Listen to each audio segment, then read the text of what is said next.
নমস্কার বন্ধুরা, সোরাজ বিউটিফুল ব্লগে তোমাদের সবাইকে স্বাগত। আশা করি তোমরা সবাই ভালো আছো। আমি যেদিন ভিডিওটি শ্যুট করেছিলাম দিনটি ছিল 26শে জুন, বৃহস্পতিবার। এখন ঘড়িতে বাজে 6:45। বন্ধুরা, এত সকাল সকাল আমি কিচেনে চলে এসেছি। আমার কিন্তু বাসি কাজ করা কমপ্লিট হয়ে গেছে। তারপর আমি কিচেনে এসে যে বাসনগুলো প্রয়োজন রান্নার জন্য সেগুলো রাখছি, বাকিগুলো সরিয়ে দিচ্ছি। কেন আজকে তাড়াতাড়ি করে রান্না করতে হবে, কারণ আজকে পুজো দিতে হবে। পুজো দিতে আজকে কিন্তু অনেকক্ষণ সময় লাগবে। যেহেতু অমাপুজি চলছিল, তাই ঠাকুরের ড্রেস সব কিছুই চেঞ্জ করতে হয়। এমনিতেই বৃহস্পতিবার দিন সব কিছু চেঞ্জ করতে হয়, কিন্তু যেই জামা কাপড় পরে আমরা ঠাকুরের ড্রেস চেঞ্জ করবো আজকের দিনে, সেই জামা কাপড় পরেই আবার ঠাকুরের ড্রেস সব ধোয়া হয়ে গেলে সেই জামা কাপড় আমাকে ধুয়ে দিতে হবে। সব কিছু করে আবার ধোয়া জামা কাপড় পরে তবেই পুজো দিতে বসতে হবে। এখানে আমি একদিকে ভাত বসিয়ে দিয়েছি, আর একদিকে মুগ ডাল, তার সাথে কাঁঠাল বীজ আর দাওয়া ডাঁটা ছোটো ছোটো করে কেটে আমি এখানে ডালের সাথে একসাথে বসিয়ে দিয়েছি।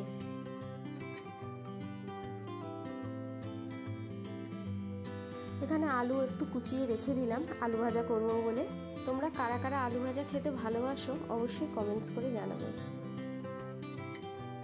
বন্ধুরা, আমার ভাত হয়ে গেছে, তাই এদিকে তাড়াতাড়ি করে ডালটা সম্বাদ দিয়ে দিলাম।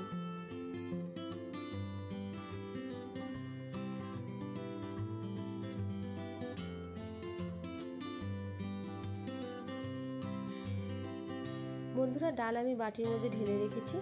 এবার এটা নিচে ঝুড়ি দিয়ে ঢেকে রাখবো। আর এই যে ভাত হয়ে গেছে আমার কর্তামশাই উঠে পড়েছে ঘুম থেকে, তাই তাড়াতাড়ি করে আমি লিকার চা বসিয়ে দিয়েছি। চা খাওয়া হয়ে গেলেই তারপরে আমি আটাটা মেখে নিয়ে আগে তাড়াতাড়ি করে রুটিটা করে নেব।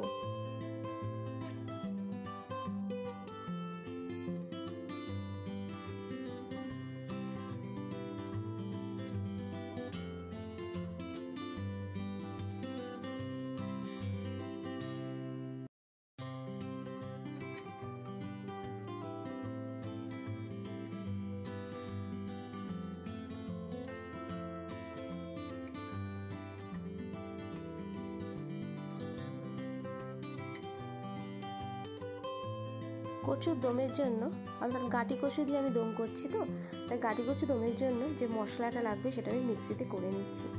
ওদিকে গাটি কচুর দমটা বসিয়ে বন্ধুরা এখানে কিছু বাসন যে বেরিয়েছিল সেই বাসনগুলো মেজে ভালো করে ধুয়ে নিচ্ছি।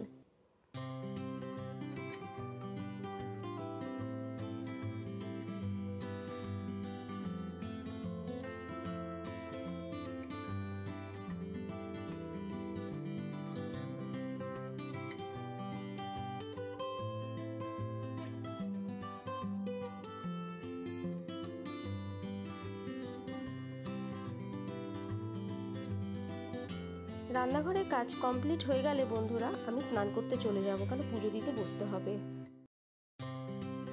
বন্ধুরা দেখো, আমার ঠাকুর মোছা হয়ে গেছে। যেখানে ঠাকুর বসানো থাকে সেই জায়গা ঠাগা সব পরিষ্কার করা হয়ে গেছে। এই যে এখানে দেখছো ঠাকুরের ড্রেসগুলো রয়েছে। এবার আমি ঠাকুরের ড্রেসগুলো নেব, নিয়ে ঠাকুরের যে সার্ফ থাকে সেই সার্ফ দিয়ে ঠাকুরের ড্রেসগুলো এখন সব আমি ধুয়ে নেব।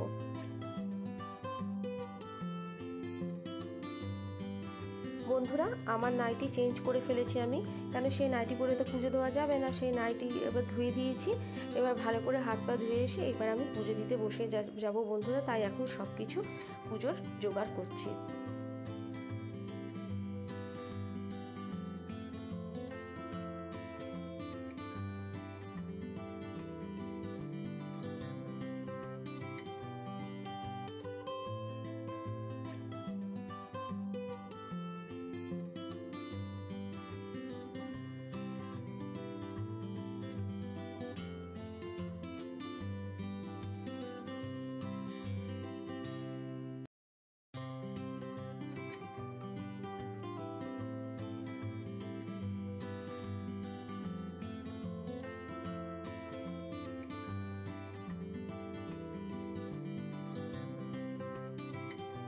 প্রদীপ ধূপকাঠি আমি জ্বালিয়ে নিচ্ছি বন্ধুরা।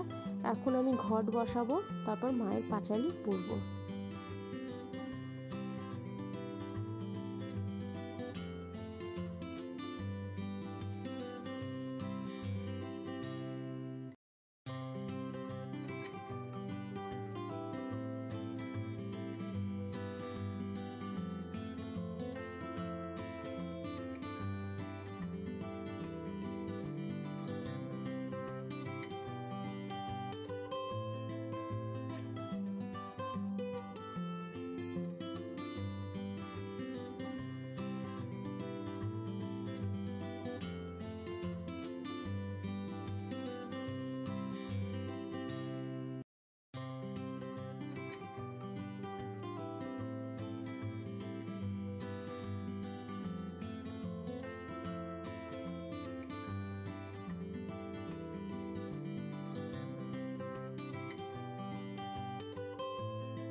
দিয়েই বন্ধুরা আমি ঠাকুরের বাসনগুলো আগে সব মেজে নিয়েছি। মেজে এখানে উপুট করে করে রেখেছি। আর এখানে একটু চা বসিয়ে দিয়েছিলাম, চাও হয়ে গেছে। এখন আমি একটু চা খেয়ে নেব। চা না খেলে বন্ধুরা একটুও ভালো লাগে না। সকালবেলা লিকার চা খাই চিনি ছাড়া, আর একটু বেলা করে মানে ধরো 10:30, 11:30, 12:15 নাগাদ একটু দুধ দিয়ে চা খাই, একটু চিনি দিয়ে খাই। এটাতে বেশি চিনি দিই না, অল্প চিনি দিয়ে খাই। একদম ভালো লাগে না না খেলে, তাই একটু খেয়ে নিচ্ছি। একটু বিছানায় বসে একটু চাটা খেয়ে নিচ্ছি। কাজের তো শেষ নেই বন্ধুরা, কাজ তো করতেই হবে। তাই চা খাওয়া হয়ে গেলে বন্ধুরা জামা কাপড়গুলো একটু বারান্দায় মেলে দিচ্ছি।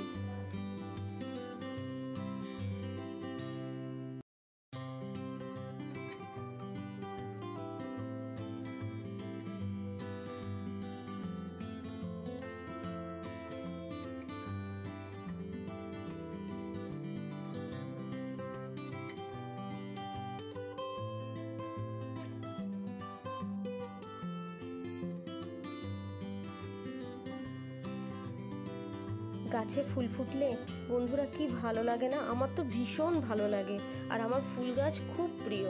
দেখো বন্ধুরা কি সুন্দর গাছের মধ্যে নীলকণ্ঠ ফুলটা হয়েছে। এই গাছটাই কিন্তু ঝাঁকড়া হয়ে গেছিলো, কিছুদিন আগে আমি গাছটা কেটে দিয়েছি, তারপরেই আবার ফুল হয়েছে বন্ধুরা। এই ফুলটা আমি তারামাকে দেবো। তো আজকে তো ভুলে গেছি বন্ধুরা, দেওয়া হয়নি, তা অন্যদিন আগামীকাল দিয়ে দেবো। তোমরা কারা কারা ফুল গাছ ভালোবাসো অবশ্যই কমেন্টস করে জানাবে।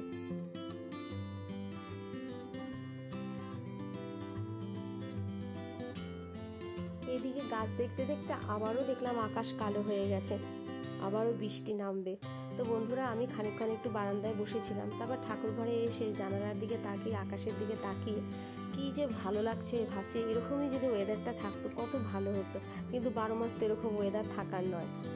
বন্ধুরা কার কার এরকম বর্ষাকাল ভালো লাগে অবশ্যই কমেন্টস করে কিন্তু জানাবে কার কার ভালো লাগে। আর এই বর্ষার সময় জানলার বৃষ্টি পড়ছে, আর জানলার ধারে বসে বসে হালকা বৃষ্টির ছাট গায়ে লাগছে, গরম গরম চা আর সাথে পাকোড়া, উফ কি মজা, পুরো জমে যাবে একদম। তোমাদের সাথে কথা বলতে বলতে আবার একটু বারান্দায় চলে এলাম। এই যে আমার 9 o'clock গাছ দেখেছো, নেট দিয়ে পুরো ঘিরে দিয়েছি। কি বলবো, এত উৎপাত করছে আর পারা যায় না। এবার আরেকটা ওপর দিয়ে নেট দিয়ে দিতে হবে। আমার 9 o'clock গাছটা চারদিক দিয়ে ঘিরে দিয়েছি, তবুও যেহেতু গাছটা বাড়ছে তাই একদিক দিয়ে ফাঁক পেয়ে গাছটা দেখো একদিক দিয়ে বেরিয়ে গেছে গাছের ডাল। বন্ধুরা আজকের এই ভিডিওটি কেমন লাগলো অবশ্যই জানিও। লাইক, শেয়ার, সাবস্ক্রাইব, কমেন্টস করতে কিন্তু ভুলো না। আজকের মতো এই অবধি।